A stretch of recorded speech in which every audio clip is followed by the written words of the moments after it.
आज हम आपको एक लड़की की कहानी सुनाएंगे जो लखनऊ में पढ़ते पढ़ते पाकिस्तान की मल्लिका बन गई। उत्तराखंड के पहाड़ों से शुरू हुई ये कहानी कैसे पाकिस्तान तक पहुंचती है, इसे सुनना आपके लिए भी एक रोमांचित करने वाला एहसास होगा, क्योंकि हर पल आप इतिहास की एक नई घटना से रूबरू होंगे जो आपको कभी किताबों में पढ़ाई नहीं गई हैं। कहानी शुरू होती है साल 1905 से।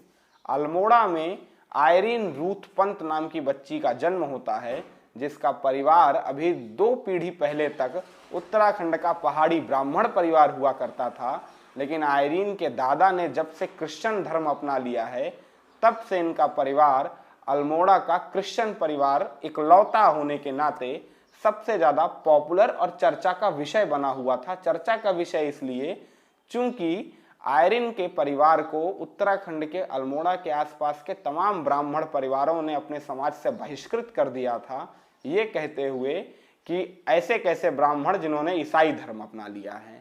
लेकिन आयरीन का परिवार हमेशा से स्त्री शिक्षा के लिए बड़ा जागरूक हुआ करता था, इसीलिए उसने अल्मोड़ा के आसपास के सबसे बड़े शहर लखनऊ को चुना अपनी बेटी की पढ़ाई के लिए। आयरीन के बचपन की पूरी पढ़ाई लखनऊ में ही हुई थी। लखनऊ के लालबाग स्कूल से इन्होंने स्कूलिंग की और फिर लखनऊ विश्वविद्यालय से ग्रेजुएशन में दाखिला लिया।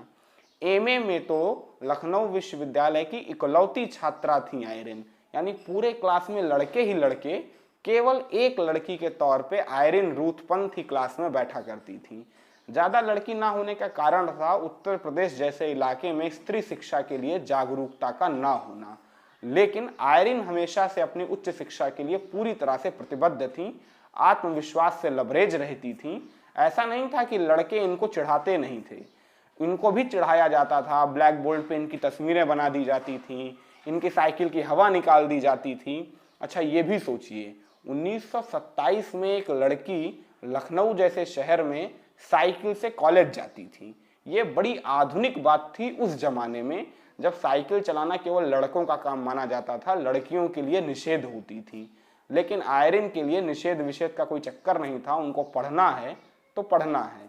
धीरे धीरे विश्वविद्यालय के लड़के भी आयरीन के इस कला के मुरीद होते गए और आयरीन के आत्मविश्वास के प्रशंसक। इन्हीं दिनों बिहार में बाढ़ आई हुई थी और बिहार में आई बाढ़ की मदद के लिए लखनऊ विश्वविद्यालय के एमए के छात्रों ने एक सम्मेलन का आयोजन किया। तय किया गया कि एक सांस्कृतिक सम्मेलन करेंगे और सभी छात्र कोई ना कोई एक्ट स्टेज पर आकर करेंगे और सामने बैठे दर्शक और श्रोता कुछ ना कुछ चंदा बिहार बाढ़ के लिए जरूर मुहैया कराएंगे, जो उनको टिकट के तौर पर पे करने होंगे। मतलब उन्हें टिकट खरीदवाया जाएगा और वो टिकट के लिए जो पैसे देंगे, उन पैसे का उपयोग बिहार की बाढ़ में मदद के लिए किया जाएगा। अब इसको लेके हर छात्र को कुछ निश्चित संख्या में टिकट दिए गए कि जाके टिकट लखनऊ के घर घर में दरवाजा खटखटाओ और जो भी निकले उसको समझाओ कि भाई ऐसा ऐसा सम्मेलन है, बिहार में बाढ़ आई है, मदद करनी है, और ऐसा करके टिकट बेचो। अब आयरीन के पास भी टिकट का एक गट्ठर आ गया। अब आयरीन कहाँ जाए बेचने, क्योंकि सबके तो घर होते थे लखनऊ में और सब लड़के भी थे। उन दोनों लड़कियों का जाना भी इतना पाबंदी भरा होता था। तो आयरीन ने तय किया कि वो टिकट लेके विधानसभा के सामने स्थित जो आवास हैं वहां जाएंगी, क्योंकि वो सबसे पॉश इलाका हुआ करता था। एक दिन विधानसभा के सामने दोपहर के 2-3 बजे के करीब दोपहरी थी, लू चल रही थी और आयरीन एक दरवाजा खटखटाती हैं और दरवाजे के अंदर से एक ऊँघता हुआ आदमी बाहर आता है। आयरीन उससे कहती हैं कि मेरे स्कूल का ऐसा ऐसा ऐसा ऐसा फंक्शन है और आप आ जाइए इसे देखने, ये है टिकट, दाम है 100 रुपए। सामने वाला आदमी कहता है, तुम जान रही हो किससे बात कर रही हो? मैं लियाकत अली खान हूँ। लियाकत अली खान उन दिनों मुस्लिम लीग के सबसे बड़े नेता हुआ करते थे। जैसे गांधी के लिए नेहरू, वैसे जिन्ना के लिए लियाकत अली खान बड़ा रसूख हुआ करता था। और उन्हें लगा कि एक लड़की मुझे अपने स्कूल के फंक्शन के लिए बुला रही है, मैं इतना बिजी आदमी हूँ, आंदोलनों में भाग लेना है, यहाँ कहाँ आऊँगा। आयरीन को तो ये बात पता नहीं थी। आयरीन ने कहा, आप जो भी होंगे 100 रुपए दे दीजिए, ये टिकट ले लीजिए, फंक्शन आके देख लीजिए, बस मैं इतना चाहती हूँ। लियाकत अली खान ने सोचा चलो इतना जिद कर रही है तो एक ले ही लेता हूँ। उन्होंने एक टिकट ले लिया। इसके बाद वो लड़की जिद पे अड़ गई कि अच्छा आप तो बहुत बड़े आदमी हैं, आप कह रहे हैं तो एक टिकट नहीं 2 टिकट ले लीजिए। अब लियाकत अली खान ने कहा, मेरे पास कोई ऐसा आदमी नहीं है जिसके साथ मैं आके देखूं तुम्हारा सम्मेलन। तो उन्होंने कहा कि कोई बात नहीं, मैं एक आदमी की व्यवस्था कर दूंगी और नहीं हुई तो मैं ही आपके साथ बैठ के देख लूंगी, लेकिन आप 2 टिकट ले लीजिए। ये कहानी असल में आयरीन पंत की राणा लियाकत अली खान बनने की कहानी है। दिलचस्प कहानी है, सुनते जाइएगा। लियाकत अली खान ने जबरदस्ती ही सही, बेमन से ही सही, वो दोनों टिकट खरीद लिए। इसके बाद जब सम्मेलन हुआ तब आयरीन की परफॉर्मेंस के वक्त तो लियाकत अली खान नहीं पहुंचे, लेकिन आधा सम्मेलन गुजर जाने के बाद आयरीन ने स्टेज के पास से देखा तो लियाकत अली बाबू अपने एक साथी के साथ सम्मेलन का मजा ले रहे थे। इसके बाद आयरीन और लियाकत अली खान का संबंध खत्म हो गया। आयरीन इकोनॉमिक्स से एमए कर रही थी, इसीलिए दिल्ली के इंद्रप्रस्थ कॉलेज में इकोनॉमिक्स की लेक्चरर नियुक्त हो गई। एक दिन अचानक आयरीन ने अखबार में एक हेडलाइन पढ़ी कि लियाकत अली खान को उत्तर प्रदेश विधान परिषद का अध्यक्ष नियुक्त किया गया है। आयरीन को तुरंत वो शक्ल याद आ गई जिसको कभी उन्होंने टिकट बेचा था। उन्होंने तुरंत लियाकत अली खान को पत्र लिखा कि विधान परिषद का अध्यक्ष चुने जाने पर बधाई, उम्मीद है कि आप अपने कर्तव्यों का निर्वहन करेंगे और मैं वही लड़की हूं जिसने कभी आपको 2 टिकट बेचा था। जब लियाकत अली बाबू ने ये पत्र पढ़ा तो उन्हें भी वो चुलबुली लड़की तुरंत याद आ गई जिसने कभी जबरदस्ती उनसे 2 टिकट खरीदवा लिए थे। लियाकत अली खान ने जवाबी पत्र लिखा कि खुश हूं ये जान के कि अब आप दिल्ली सेटल हो गई हैं, मुझे भी अपने पुरखों के शहर करनाल जाना है, तो करनाल जाते समय दिल्ली में आपके साथ 1 कप चाय पीना चाहूंगा, उम्मीद है आप मना नहीं करेंगी। आयरीन का भी जवाबी पत्र आया, दिल्ली आइएगा तो खबर करिएगा। 1930 में लियाकत अली खान और आयरीन रूथ पंत का 1 कप चाय का प्याला 1933 आते आते शादी का बंधन बन चुका था। दोनों एक दूसरे के इश्क में पूरी तरह से गिरफ्तार थे। बावजूद इसके कि लियाकत अली खान की उम्र आयरीन रूथ पंत से 10 साल ज्यादा थी, लियाकत अली खान शादीशुदा थे, उनका एक बेटा भी था। लियाकत अली खान ने अपनी ही दूर की बहन से शादी की थी, लेकिन इन सब के बावजूद आयरीन रूथ पंत लियाकत अली खान के साथ शादी के बंधन में बंधने को तैयार थी। अड़चन सिर्फ एक थी, आयरीन रूथ पंत का धर्म। आयरीन रूथ पंत क्रिश्चियन थी और लियाकत अली खान तो मुसलमान थे, तो इसके लिए निकाह के तकाजे के अनुसार आयरीन रूथ पंत को इस्लाम धर्म स्वीकार करना था। अब आयरीन ने इस्लाम धर्म स्वीकार किया और यहाँ से आयरीन रूथ पंत का नया नाम आया राणा लियाकत अली खान।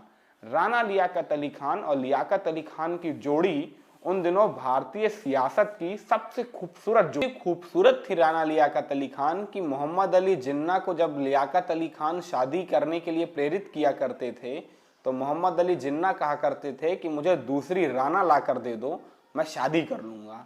राणा लियाकत अली खान को ज्वेलरी का शौक नहीं था, बहुत महंगे कपड़ों का शौक नहीं था, सिंप्लिसिटी के साथ रहती थी, सोवरनेस के साथ रहती थी। हाँ, एक परफ्यूम का शौक जरूर था, जॉय नाम के परफ्यूम का शौक, जो उनके साथ हमेशा रहता था। उनकी कई तस्वीरों में भी आप जॉय परफ्यूम को उनके साथ देखेंगे, जिसमें वो इंदिरा गांधी के साथ खड़ी हैं, जिसमें वो देश की तमाम महनीय राजनीतिक हस्तियों के साथ उठती बैठती हुई आपको दिखेंगी। वहाँ जॉय आपको जरूर नजर आएगा।